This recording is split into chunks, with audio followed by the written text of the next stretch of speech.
एक दिन गांव की 3 औरतें, जिनका नाम श्यामा, रूपा और सपना होता है, आपस में बैठकर बातें कर रही होती हैं। अरे रूपा बहन, मैं तुम्हें क्या बताऊं, मेरी सास ने तो मेरा दिमाग खराब कर रखा है। अगर मेरा बस चले तो मैं उसकी जान ही ले लूं।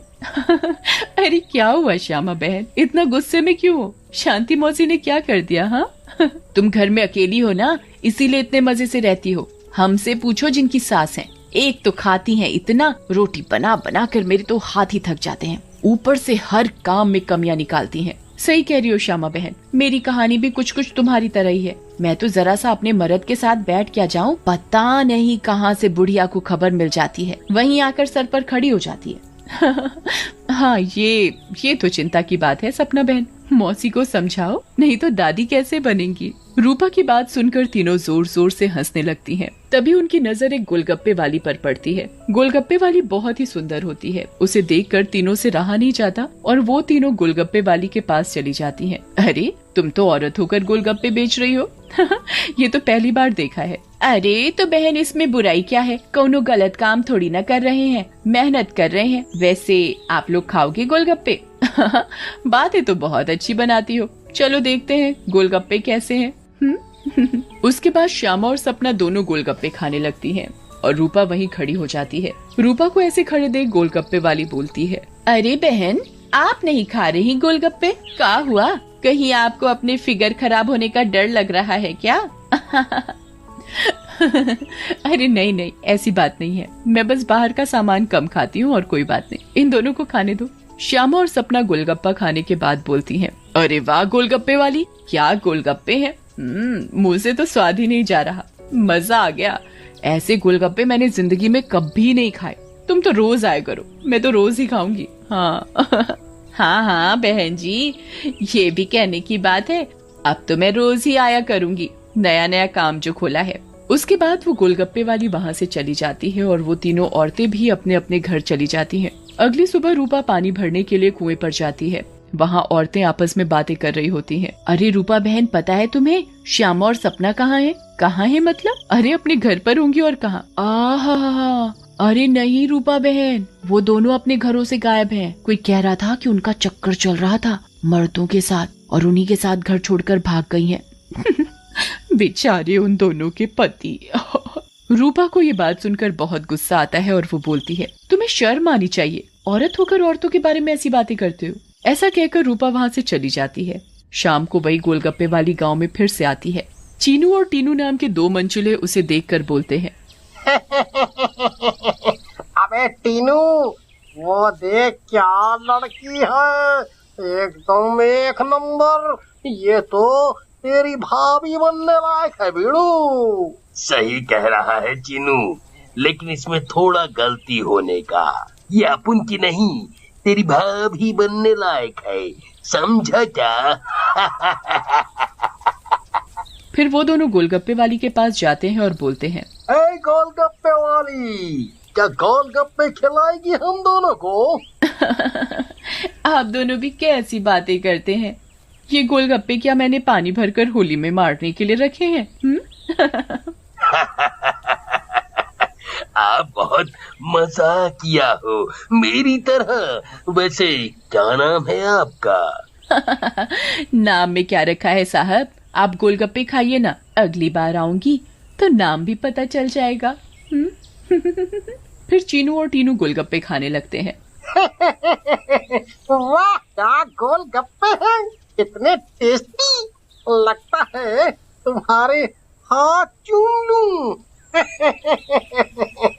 मजा आ गया, मजा। फिर टीनू और चीनू गोलगप्पे वाली के सारे गोलगप्पे खा जाते हैं। अरे आप दोनों तो बहुत सारे गोलगप्पे खा गए, कहीं आपका पेट ना खराब हो जाए। कुछ नहीं होगा हम दोनों को, हम दोनों का बॉडी एकदम स्टील के माफिक है। वैसे कल आएंगी आप यहाँ? लेकिन गोलगप्पे वाली कुछ नहीं बोलती और वहाँ से चली जाती है। रात में ज्यादा गोलगप्पे खाने की वजह से टीनू और चीनू के पेट में दर्द होता है। हाय रे, मर गया। अरे टीनू भाई, ये लड़की का चक्कर अब दोनों के लिए भारी पड़ गया रे। बहुत तेज दर्द हो रहा है।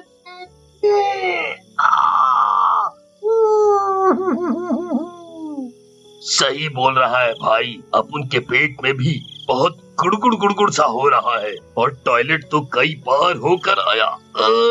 मर गया रे, फिर से आ गई। टीनू और चीनू दर्द के मारे पेट पकड़कर बैठे होते हैं। तभी वो गोलगप्पे वाली उनके पास आ जाती है और बोलती है, क्या हुआ मेरे आशिकों, ऐसे क्यों बैठे हो, पेट में दर्द हो रहा है क्या? तुम्हें पता था क्या मिलाया है तुमने इसमें, बताओ।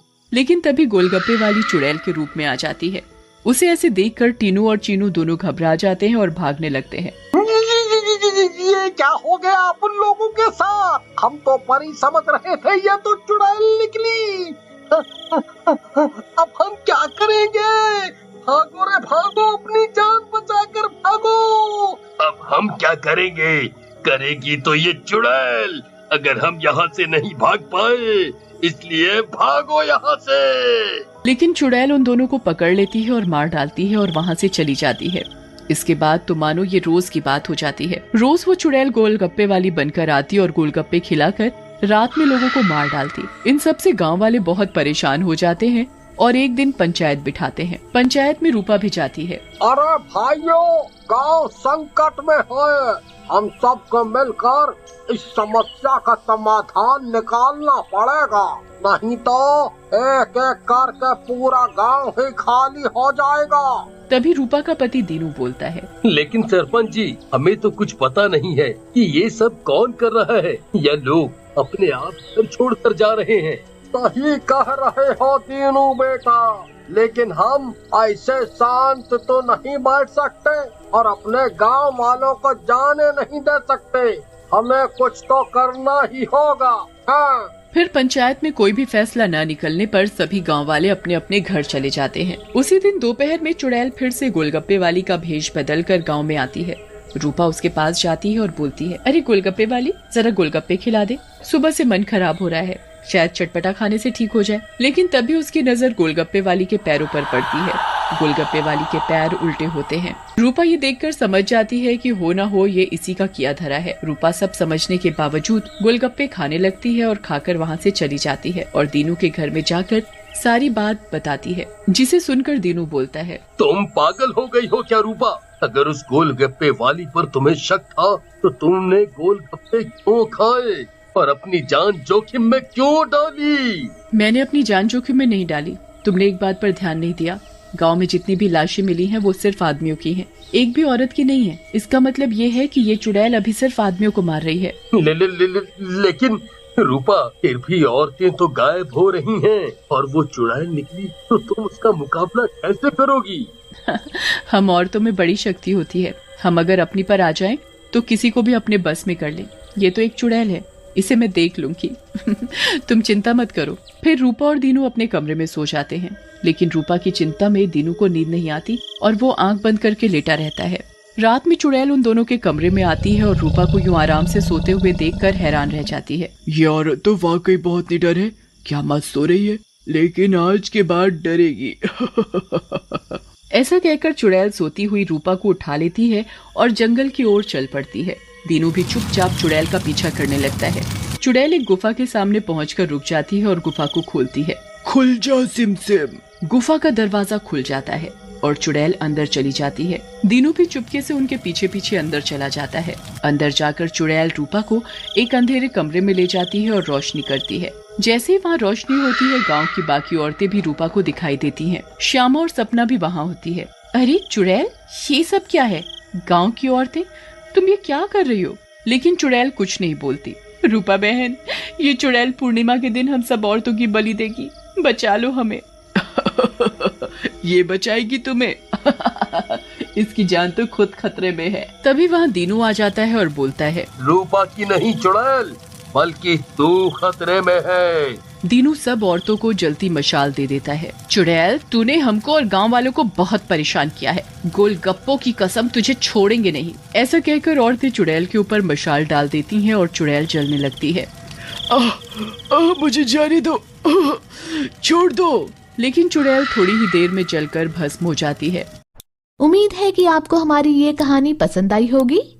कृपया हमारे चैनल को सब्सक्राइब करें और सभी अपडेट्स के लिए बेल आइकन जरूर क्लिक करें। और हाँ, वीडियो लाइक और शेयर करना मत भूलिएगा। Bye bye.